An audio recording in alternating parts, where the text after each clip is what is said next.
দাজ্জাল কখনোই ঢুকতে পারবে না যে দুই শহরে। হাদিসের ভাষায় মাসিহুদ দাজ্জাল, প্রতারক বা মিথ্যা মাসি। কিয়ামতের আগে সিরিয়া ও ইরানের মধ্যবর্তী কোনো এলাকা থেকে তার আগমন ঘটবে। অসংখ্য হাদিসে নবীজি দাজ্জাল সম্পর্কে সতর্ক করেছেন।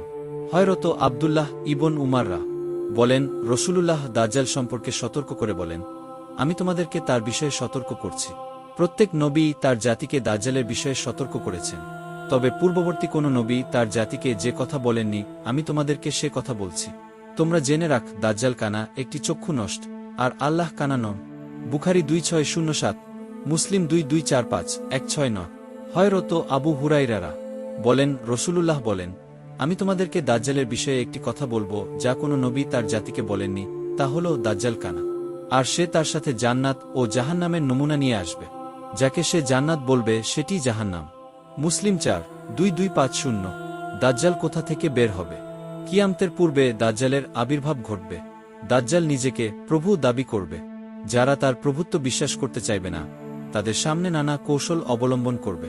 সে মক্কা ও মদিনা ব্যতীত প্রত্যেক শহরে প্রবেশ করে সমগ্র বিশ্ব ভ্রমণ করতে পারবে। তাকে শয়তানদের একটি বাহিনী সহায়তা করবে।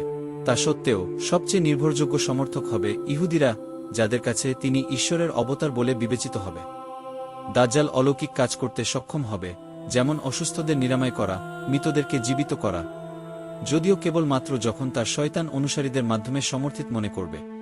পৃথিবীর গাছপালা বৃদ্ধি করা, গবাদি পশু সমৃদ্ধ হওয়া, সূর্যের চলাচল বন্ধ করে দেয়, এসব ক্ষমতা তার থাকবে।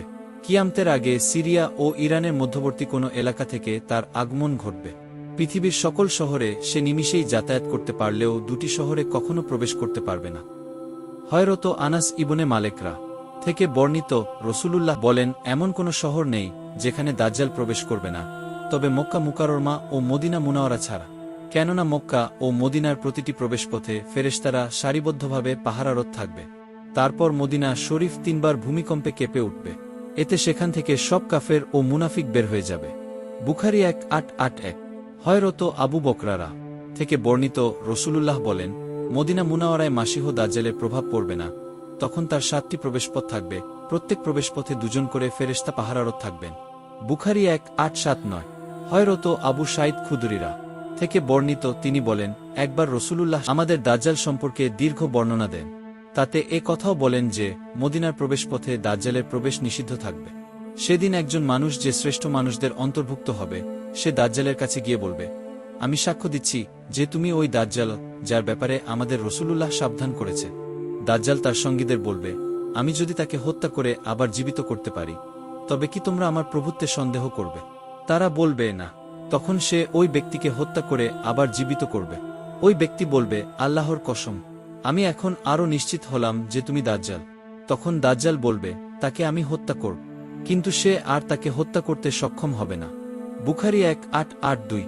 দাজ্জালের ফেতনা থেকে বাঁচতে নবীজির শেখানো দোয়া। দাজ্জালের ফেতনা থেকে বাঁচার জন্য ফরজ, নফল বা সুন্নত যে কোনো নামাজে তাশাহুদ ও দুরুদের পরে সালাম ফিরানোর আগে এই দোয়া পড়তে বলেছে।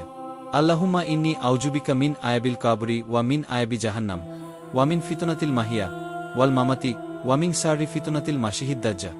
অর্থ, হে আল্লাহ, তুমি আমাকে কাবরের আয়াব থেকে রক্ষা করো, আমাকে জাহান্নামের আয়াব এবং দুনিয়ার ফিতনা ও মৃত্যুর ফেতনা এবং দাজ্জালের ফিতনা থেকে রক্ষা করো। দোয়ার মধ্যেও পড়া যাবে এটি।